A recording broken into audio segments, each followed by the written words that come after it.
Good afternoon, everyone, and thank you for spending your hour with us today for our Wednesday webinar series. My name is Alice Fox, and I am the Director of Talent Delivery at Talent Connections, and I am joined by Susan Kent, our VP of Career Spa.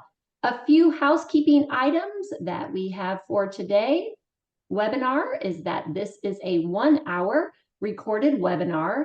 If you have any technical questions, please email Alice Fox at alicefox@talentconnections.net. And if Julie, if you want to skip to the next slide for us there and use the question. Today we will have participants will be muted. Make sure that you use the question feature to submit questions.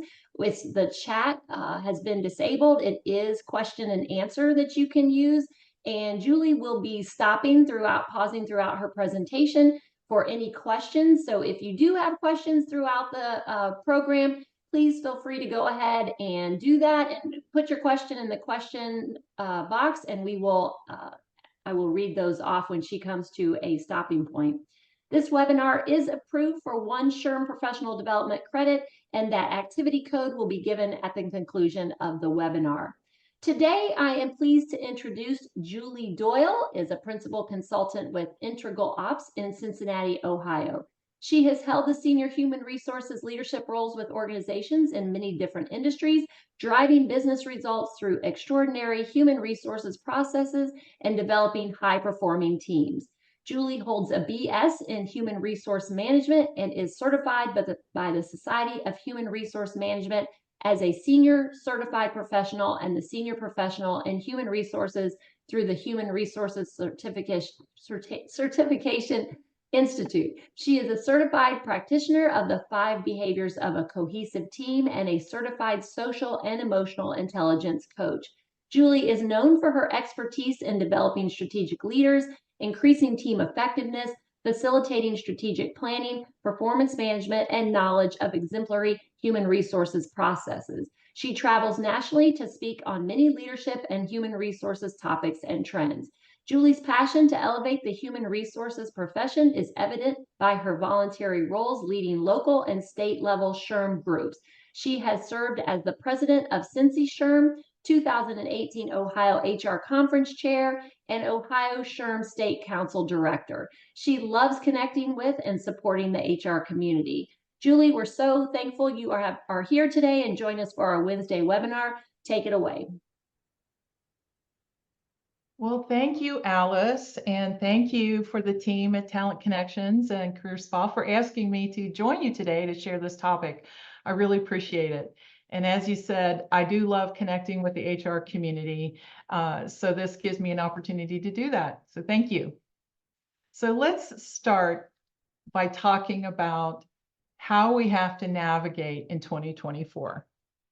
As HR leaders, we're over a quarter into 2024, and we know that as HR leaders, there are many challenges for us to face as we navigate through 2024. It doesn't seem like it ever ends. There's always just more things.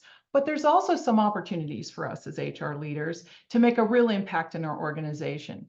And so we need to be prepared to navigate these waters and offer solutions. So to do that, we have to have the skills to engage with and influence the board. This is very critical for us as we want to be able to successfully implement people strategies in our organization. So I created this session because I wanted to share this with HR leaders, because my hope is that you will be able to be prepared when the opportunity arises for you to present in front of your board, or if you're already in a role where you are doing that, that this will help you to have some takeaways to help you enhance that. So let's dive into this topic. So we're going to cover a lot today, and we're going to move kind of fast, but we're going to talk about strategic alignment, data-driven decisions, and effective communication and how to build that relationship with the board. We're going to talk about talent management excellence and risk management. So let's talk about the first one, strategic alignment. This is the first step in doing this work. You want to evaluate whether HR is strategically aligned with the organization. So it's critical that as HR leaders, we know and understand the strategic plan of the organization. Now, many of you on the call may participate in the development of that strategy.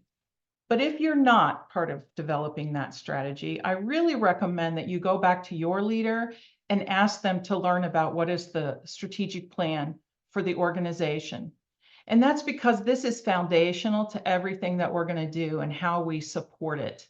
So let's talk about the impact of having that strategic alignment with all of our HR initiatives, policies, and practices with the strategic plan of the organization.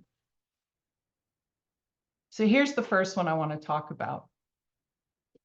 It can increase the productivity in your organization. When people understand their roles in achieving those goals, you can get some increased motivation and productivity because they'll see that direct impact of the work that they do every day on the success of the organization. The next one is employee engagement. You can really enhance that in your organization when you focus on employee well-being, and we've talked a lot about that recently, career development, and you have that alignment with the organizational values. It can really boost that engagement, and that way your employees will go above and beyond in their roles. It can also help you with better talent attraction and retention. I mean, think about it. It can really create a compelling employer brand, and it helps to attract your top talent, but it also can help retain your high-performing employees who are aligned with the vision of the organization. Another one is improved customer satisfaction. When you can prioritize that training of your employees and that development, it can really lead to a more skilled and customer-focused workforce. It can result in higher customer satisfaction because they're better equipped to meet the needs of the customers or the clients. I always say that the customer experience in your organization is never going to exceed your employee experience. So if you can create a great experience for your employees, they will be prepared to meet the needs of your clients or customers. Another one to think about is the impact to your agility to make response to market changes. This can really enable you to be more agile as an organization, and it can also help with that innovation and continuous improvement. And we're always looking for that. So if you can foster that culture of innovation, it might lead to some breakthroughs and efficiencies. And we mustn't forget financial performance. It can really improve your financial performance through things like cost management, revenue growth, and again, that improved profitability that we're all looking for. And then the last one is organizational resilience. We learned a lot about that over the last few years, but if you're aligned with the long-term vision, it can really enhance that and make your organization sustainable. So what does all this add up to when you talk about the impact to your organization? Well, it adds up to a competitive advantage. It can really help you to create that competitive advantage. And that means you've got the right people in the right roles, and you can have a huge impact on the organization. So let's talk now about some examples I'm going to share with you of some companies that were not aligned with their HR policies and practices with the organizational strategy. And I bet you'll recognize a few of these. So here's the first one. We're going to go way back for this first one. The first one I'm going to share is Enron. Enron was way back in 2001, and there was a big misalignment between HR and the organizational values. And if you recall, many people know about this example, is that the company was focused on short-term financial gains at the expense of ethics and transparency. And it ultimately led to their downfall and they went bankrupt. But what they were doing was keeping two sets of books basically, and they were making themselves look more profitable on the stock exchange, which helped people make money when it really wasn't true. The sad thing about that, when I think about the HR misalignment, is that they were encouraged to invest their 401k into company stock. And what happened when it went bankrupt is many of those employees who did not have a say in those decisions that got them where they were lost everything. So that's pretty sad. So here's another one I'll share with you, and you may remember this one. This one's Volkswagen. That was from 2015. And if you recall, Volkswagen was really known in their industry for having having low emissions, and that was really important. And they sort of hung their hat on that. The problem is there was this misalignment, and there was so much emphasis on this innovation and engineering. They wanted to keep a hold of that competitive advantage they had, that it totally overshadowed what they were doing. And they were caught falsifying the emissions ratings. Now, this caused a huge scandal for them, and a huge financial impact was negatively impacted. Here's one that's quite interesting. I think this one is a great example of when HR was not aligned with the organizational strategy.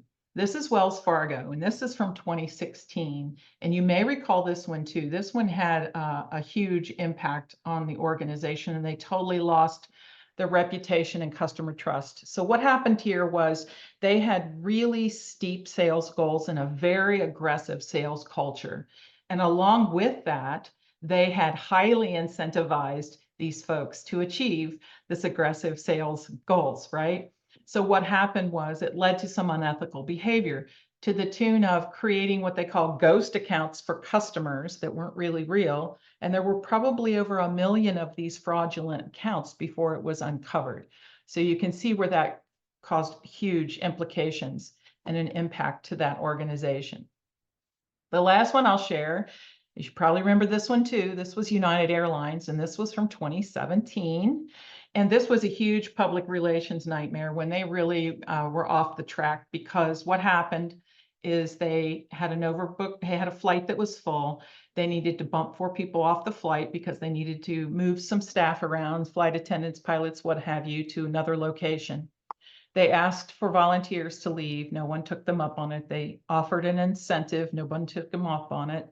So what they did is they started picking people. And if you Google it right now today, you can still see the video of the doctor who refused to leave the plane. They called security. They got on there and they forcibly removed him.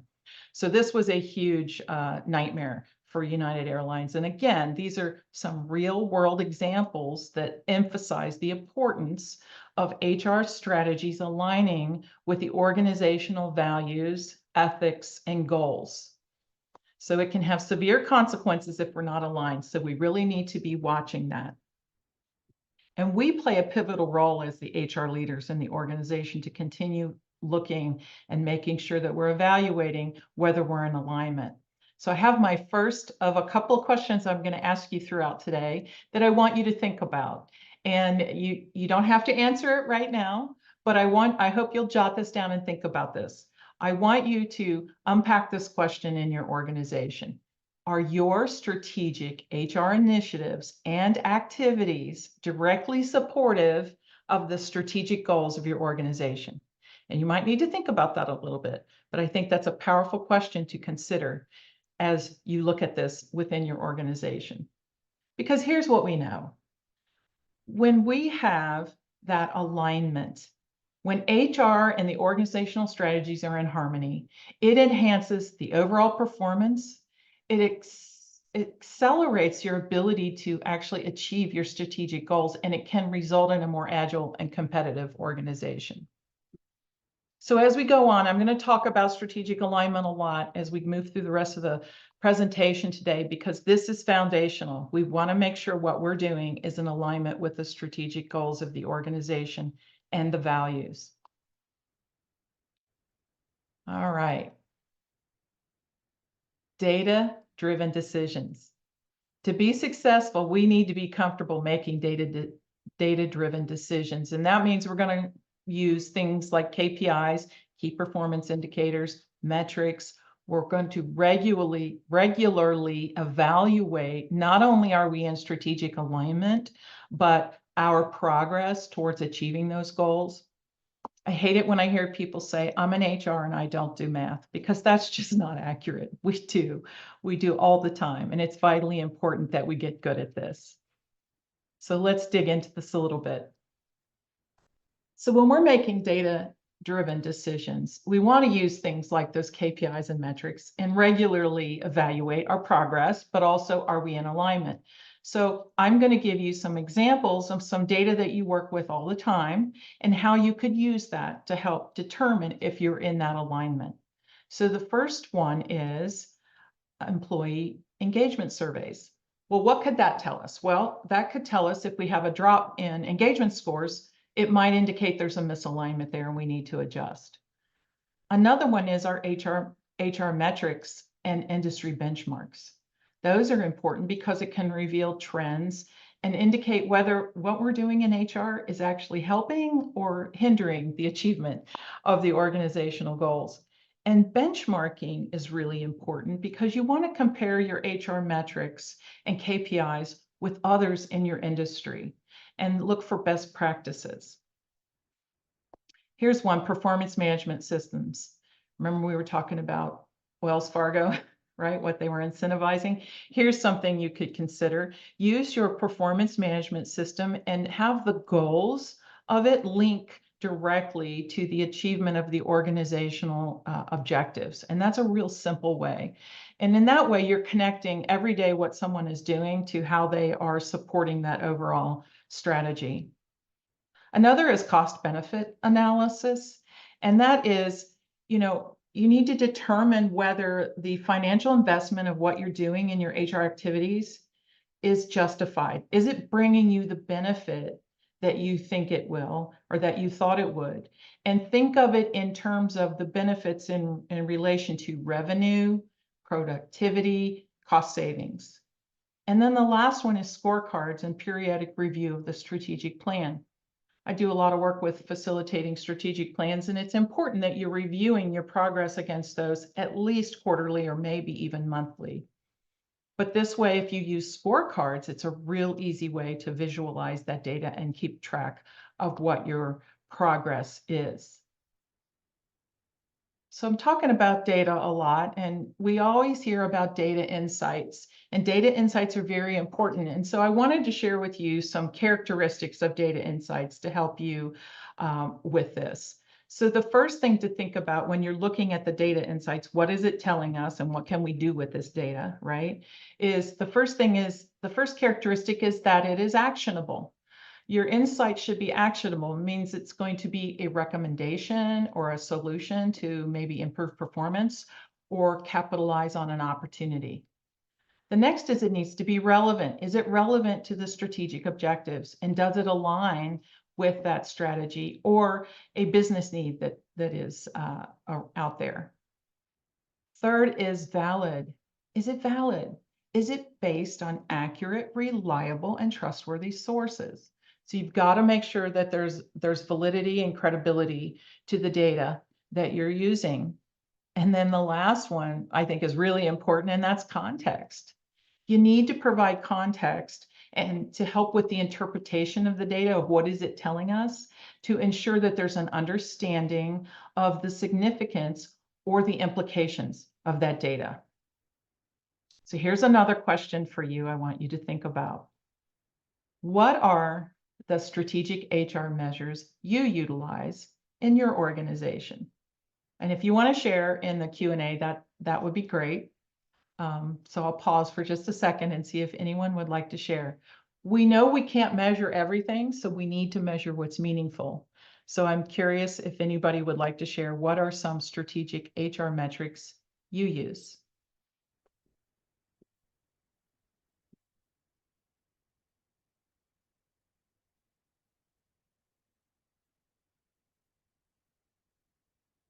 I'm sure people are feverishly typing right now, so we'll give them. I'll give them just a second. Yeah, give them a second. Here we go. We see one says SG&A as a percent of revenue. Okay, all right. Employee engagement. Yeah. ENPS, employee net promoter score. Absolutely, that's a great one.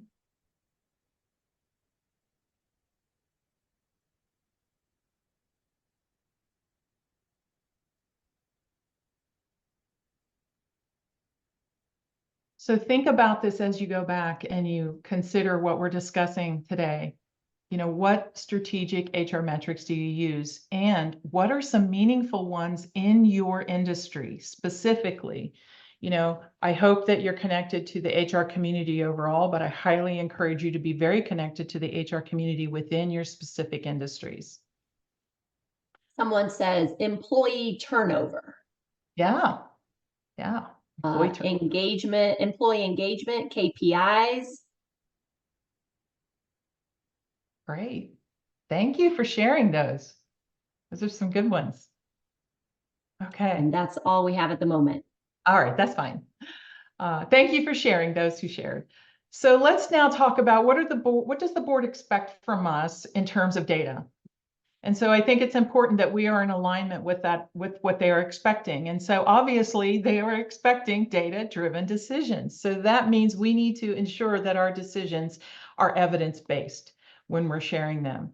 They also want us to be that strategic partner. They really do. That has changed a lot in the last 4 years. We've got this great opportunity where they're looking at our function and how we support the organization differently. So it's a great opportunity for us to really showcase that. They want us to be strategic partners. So if you present data-driven insights to the board members, that's going to help that. Additionally, you need to use data as a common language to illustrate the contribution HR is making to the business success. And this direct correlation between HR initiatives and business success if you do that, that's really going to help the board members to understand the impact. And again, you want to use the KPIs, the metrics, and show how your HR initiatives are positively influencing things like, again, revenue growth, cost reduction, customer satisfaction, and employee productivity. So link it to that.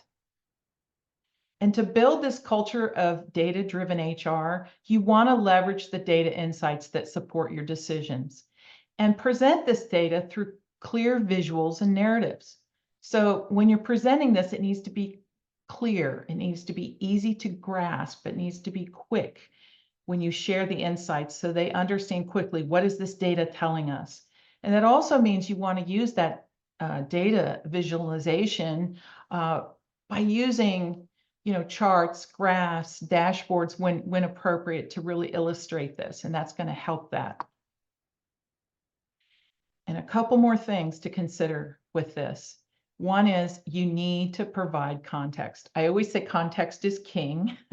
So you want to contextualize by explaining the significance of the changes of the trends that you see with your data. Also compare your metrics against industry benchmarks. And I can't stress enough how important it is for you to be tied into the HR community within your industry, as well as the HR community overall. But I see many times people are not connected in their industry, and that is extremely helpful. I found that in my experience.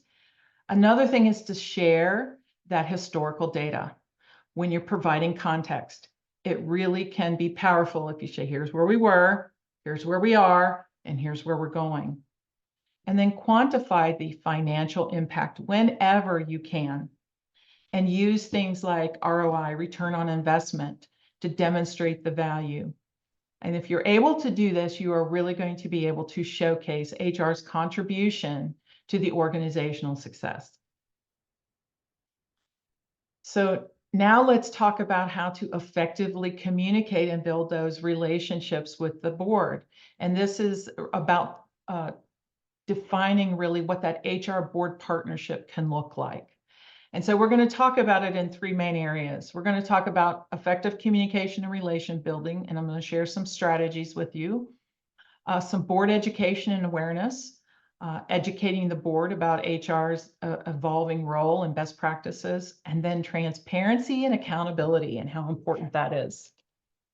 So let's start. It is essential for us to realize that we need to develop the communication skills that are tailored to engage and influence the board members effectively. So let's talk about a few of those strategies. The first one is you need to tailor your communication to resonate with the board.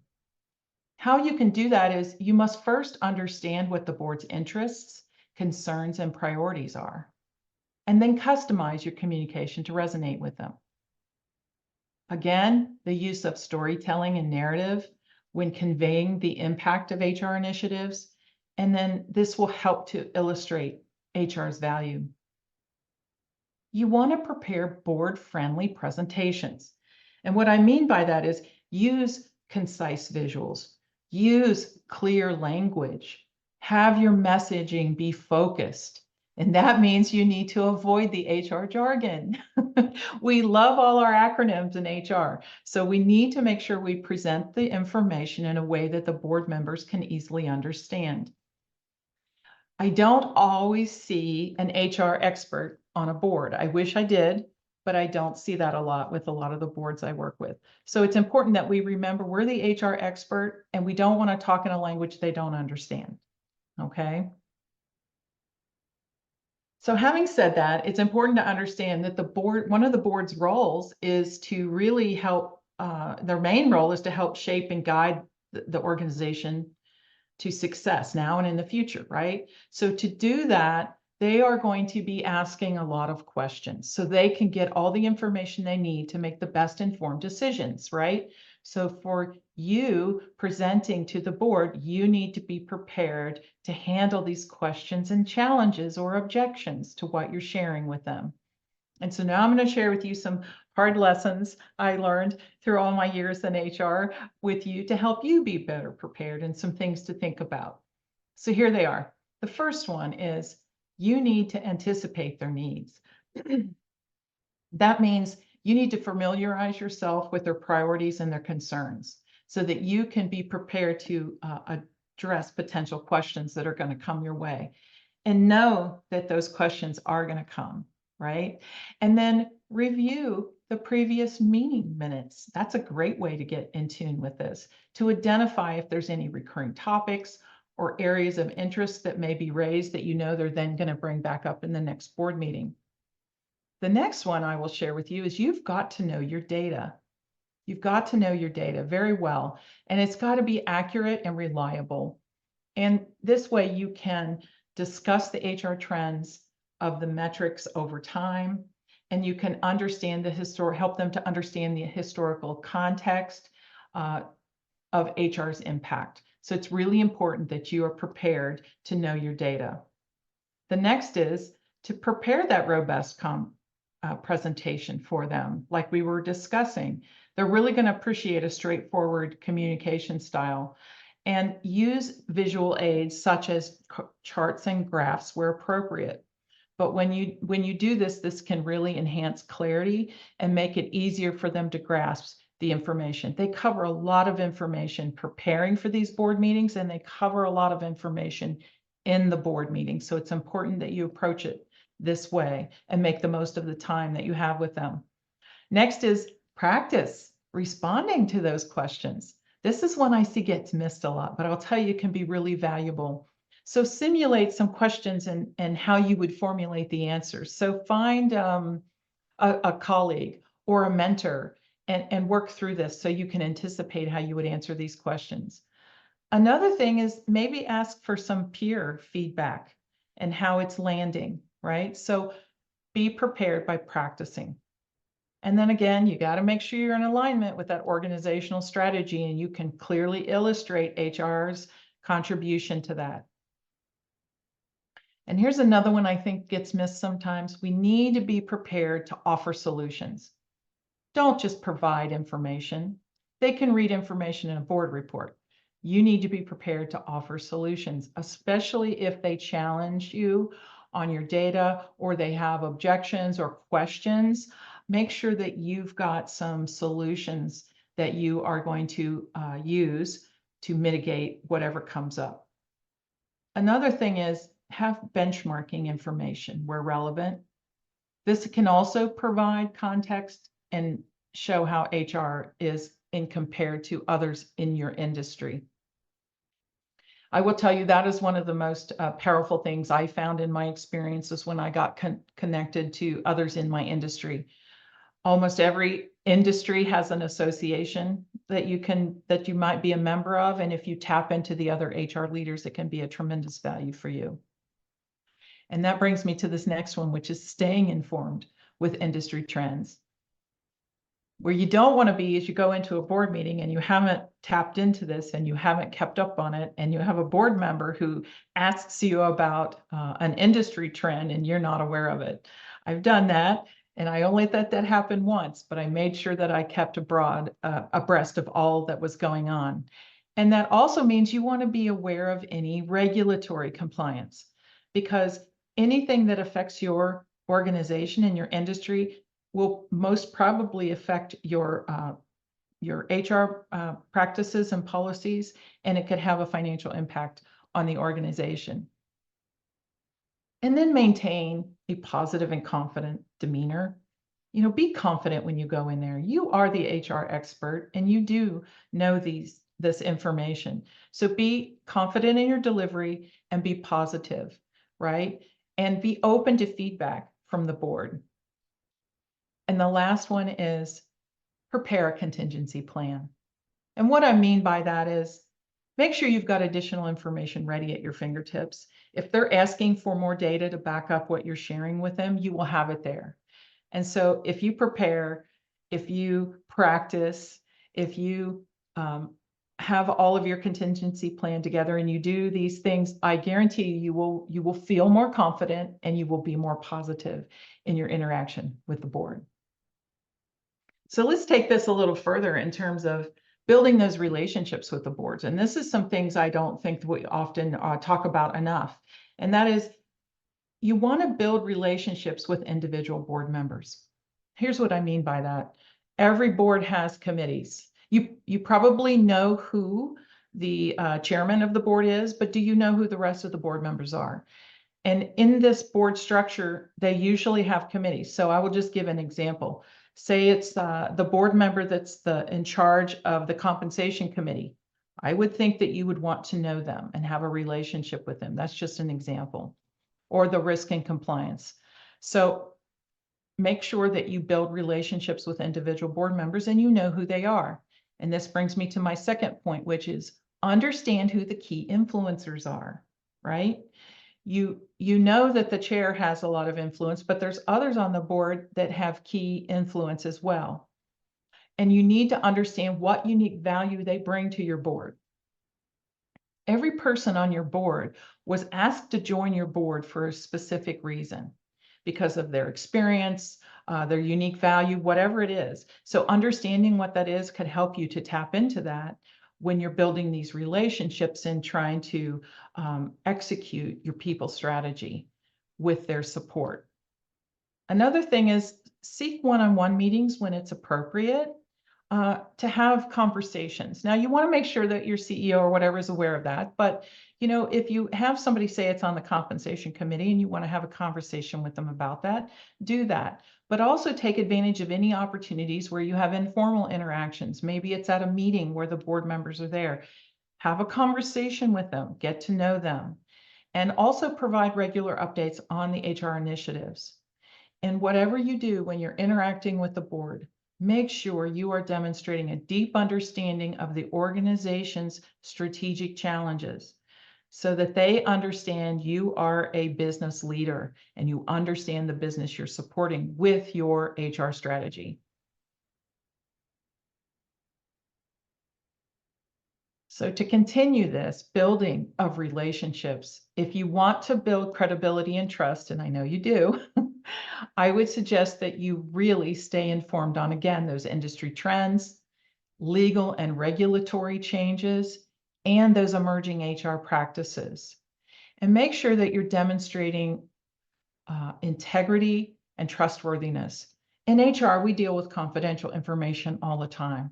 But when you're interacting with the board, you may be shared information that you wouldn't normally have. So for them to feel that they can trust you, you've got to show integrity and trustworthiness all the time. And to build these relationships, it does take time. It does. It takes time, it takes patience, and it takes consistent effort. But if you can build these relationships with your board, it can really help you in supporting your strategy and helping the organization to be a success. And you can become a trusted advisor to them and a strategic partner. I remember in one organization where I was able to do this very successfully, I had board members calling me and asking me about HR situations or practices with their own organizations. So I became this trusted advisor and they would call me and seek advice. So that was pretty cool. So now let's talk about board education and awareness. You are the HR expert. So do you try to educate the board on the best practices and emerging trends? If you don't, I highly recommend that you do. This will help them to make better informed decisions. And so don't do the HR speak, but help them to understand what's coming on the horizon and the impact that that can have in your organization's bottom line. And then share with them some case studies about similar organizations. And another thing that you can do here is to share case studies from your own organization as well. This can really help to bridge the knowledge gap and build the trust with your board. And then last is this transparency and accountability. We really need to be transparent with the board in our HR practices and reporting, and we need to make sure there's accountability measures throughout the organization so that the board has confidence. And so that means be transparent about what's happening. So maybe you have a metric that's not showing the improvement you would like. Be honest about that with the board, but also be prepared to outline your plans for addressing those issues. So don't just share the good things with them. You need to be transparent about both successes and challenges. So now I have an ask of you. I hope that after the webinar, you will go back and think about what we've been talking about here with strategic alignment, data-driven decisions, and effective communication, and put those into practice. Because here's what I'm going to ask you to do. I want you to go back and I want you to pick an important HR initiative that you would like the board to support. And I want you to think about what data insights you would share with them to support this initiative and how you would gain their support. So this is a little to do. I hope you will think about this when you go back and use this information to apply what we're talking about here. So now let's talk about talent management excellence.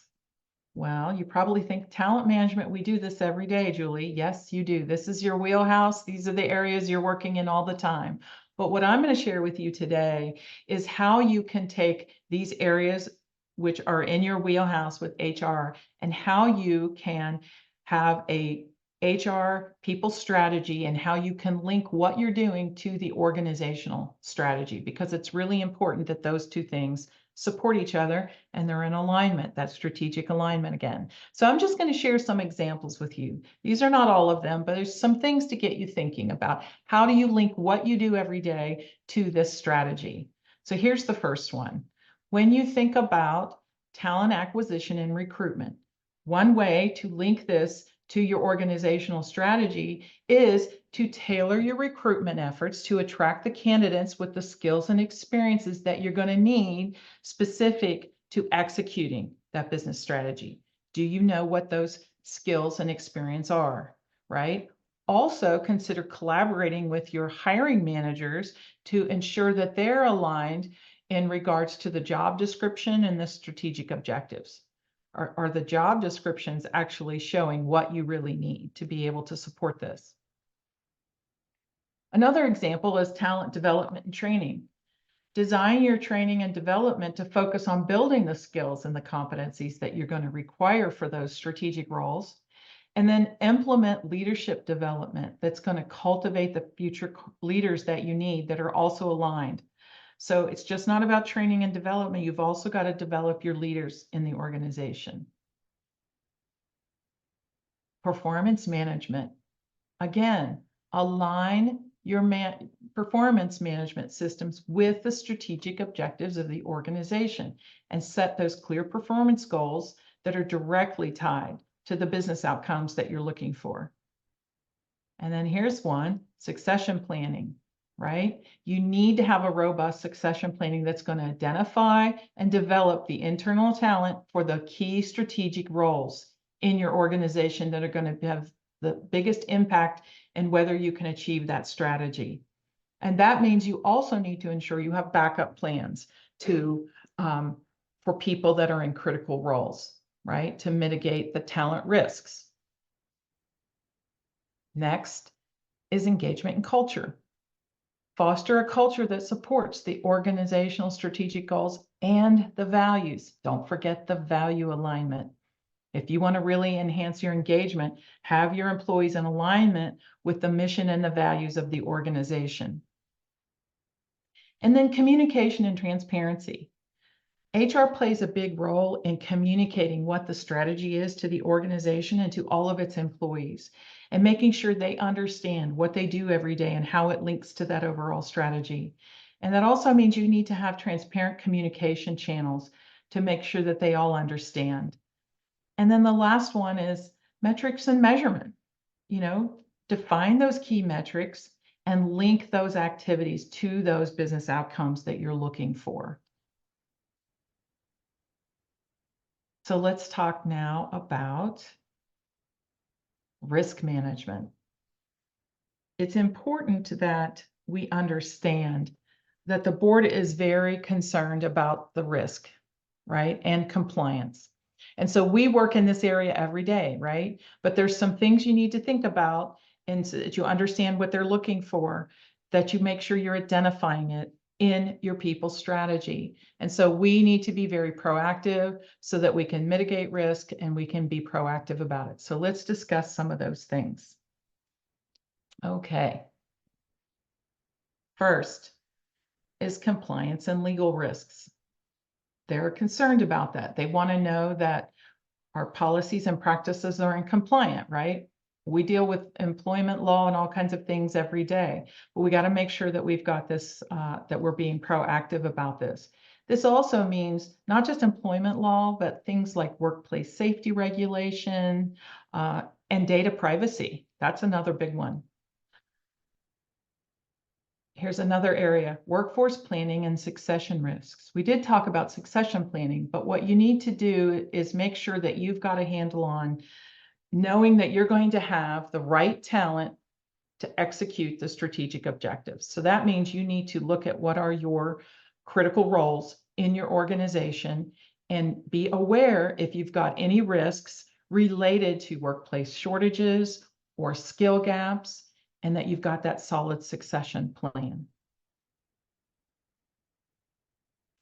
Employee relations and workplace culture is another area that they're concerned about. They want to know that HR is effectively managing employee grievances, that we are fostering throughout the organization a positive work environment, and that we are promoting diversity, equity, and inclusion.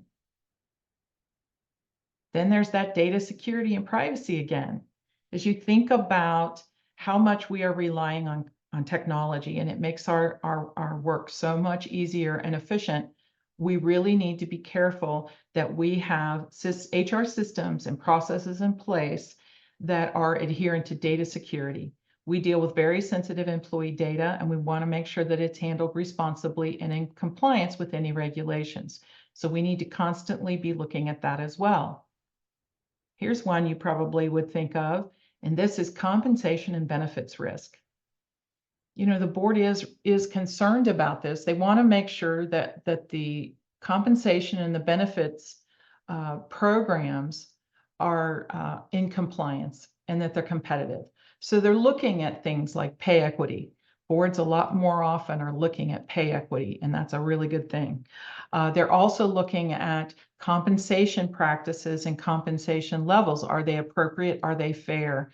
And then think about this too. This is a big concern for boards, the affordability and sustainability of their employee benefits packages. We all know those costs continue to rise and rise. So we need to make sure that we've got good, solid practices, that we've got good competitive compensation, and that we're aligned with the organizational goals. And that means you've got a solid compensation philosophy that you're basing all of this on. Then reputational risks. All it takes is one incident of misconduct or discrimination or unethical behavior, as I shared earlier, that could really be a risk for the organization. So HR plays a critical role by providing and promoting ethical conduct, enforcing company policies, and then addressing issues promptly and transparently when they arise. And then the last one is health and safety. We need to make sure that we are mitigating risks around workplace health and safety. Particularly if you're in an industry where you have hazardous working conditions as part of the industry, or even high-risk environments, you really want to make sure that this is forefront. And the board wants to make sure that HR is in compliance with any occupational health and safety regulations, that we have the right appropriate safety protocols and training in place, and that we're being proactive to keep everyone safe. So all of this really is about being proactive, and they're concerned with being proactive, having mitigation strategies in place if something happens, and to make sure that we're following best practices and we're staying compliant. Because if we do this in regards to risk and we address these areas, then we can make sure that the organization operates in a manner that protects its people, its reputation, and its long-term sustainability. And that's just the succinct way to look at it, okay? So now let's talk about a few additional tips as we come towards the end here that I want to share with you. When you think about all of these areas that we talked about, here's a few final tips I would give you. One is you need to know your numbers. And I don't just mean your HR metrics, I mean your company, your organizational numbers. You need to know how it's doing, right? You need to know those numbers well. You also need to know what the ROI is of the programs that you have in place. You need to be able to calculate it, and you need to be able to share it with them in the language they understand, right? You also need to know where to find the talent in the talent pools that are really important for those critical roles in your organization. You also want to tie your metrics to operating results whenever you can, and develop that leadership competency in your organization. That will also help you to create that solid succession plan. And then I would say, stand up. Stand up for what you believe in and use your influence appropriately. You are the HR expert. Because when you are charting HR's course, I hope you'll remember these strategies and tips when you interact with the boardroom. Because if you think about it, if you can be successful in the boardroom and getting the support for your people strategy that supports the organization, this also translates into being a great strategic HR leader that supports the organizational success. And that means that the people you serve within the organization will also be successful. Because remember, everything we do in HR, people are at the heart of it. And so I encourage you to think about these strategies that I've shared with you, and that you've got this. I have confidence you've got this. You can become a trusted advisor and a strategic partner, and you can help navigate your organization to success. So I thank you for your time today. I'm open to any questions if anybody has them. Otherwise, I'll turn it over to you, Alice. Thanks so much, Julie. We really appreciate all the information you gave. And my favorite thing that I had written down, writing a lot of things down, but one of them was create a great experience for your employees, and they will in turn help create good experience for your customers. I love that. So while I do, there are several questions that are coming in, but I'd like to encourage all of our participants to please remember to put your questions in the question and answer, and we will answer them as we have time. One of the things, one of the questions we had was, say, we all don't want our companies, or if we see that our companies are an Enron or United Airlines, Wells Fargo, and you feel that it's going in that direction, hopefully not anybody on this, but what would you say one of the first thing to do if you see that that is happening, what, or if that's kind of the track that they're going down, what would you say recommend is like the first step of how to address that? Well, I would say that, this is part of what I was referring to when I said stand up for what you believe in. Right.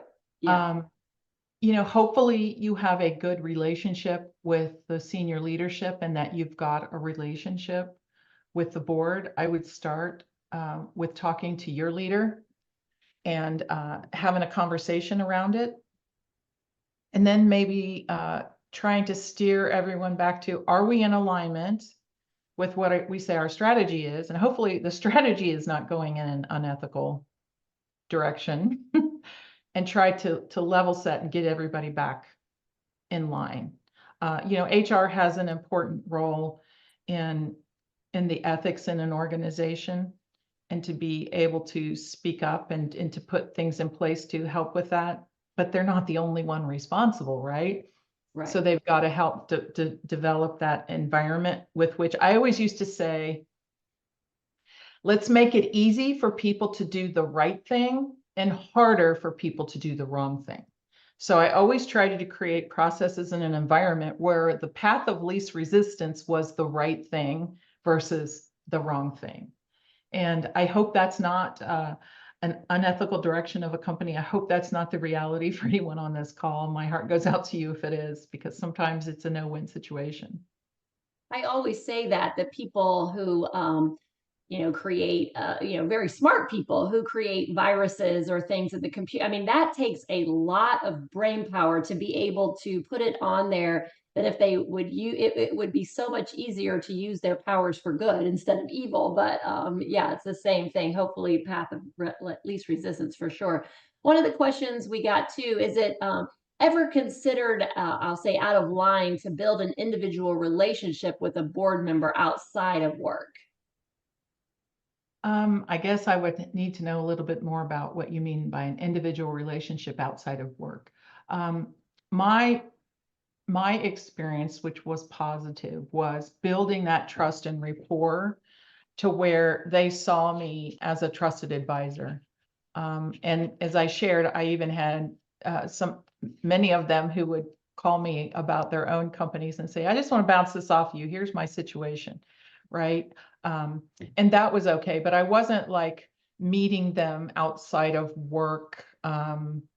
I would talk to them if they would come into the organization. I wasn't having things apart separately or a personal relationship with them. Yeah, of I course. I just think it never was had that more. come up.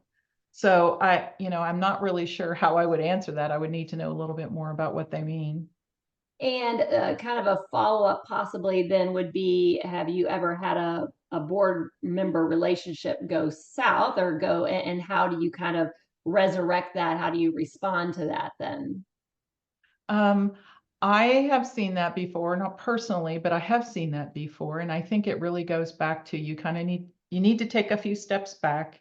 You need to try to determine what was the cause, and then see if you can take some steps to rectify that. And if it's, maybe you didn't have all of your information or your data together, and you came across in a way that you didn't want, and this maybe caused them to view you in a certain way. Think about how you could take a few steps back to repair that and show them that you are a strategic leader, and that your information is good information, and just start working on it that way. Perfect. Thank you. And then someone had said time to fill recruiting was how they do their metrics. And then the other one was great presentation. Thank you. So Oh, that was some feedback that we received. So, yeah, if you want to go ahead to our next slide, if anybody has any additional questions, definitely be able to. This is where you can find Julie and all of her website and email, phone number, LinkedIn, Twitter. Those are all the places where you can find Julie to ask her any questions or follow up questions that you have, for sure. And Julie, we thank you so much for joining us today for our Wednesday webinar series. To find more about us, please visit our website at talentconnections.net. and careerspa.net for more information. You will also find a section of previously recorded webinars that you can view. We are, as I've mentioned, getting ready to update that to make it easier to find more of our updated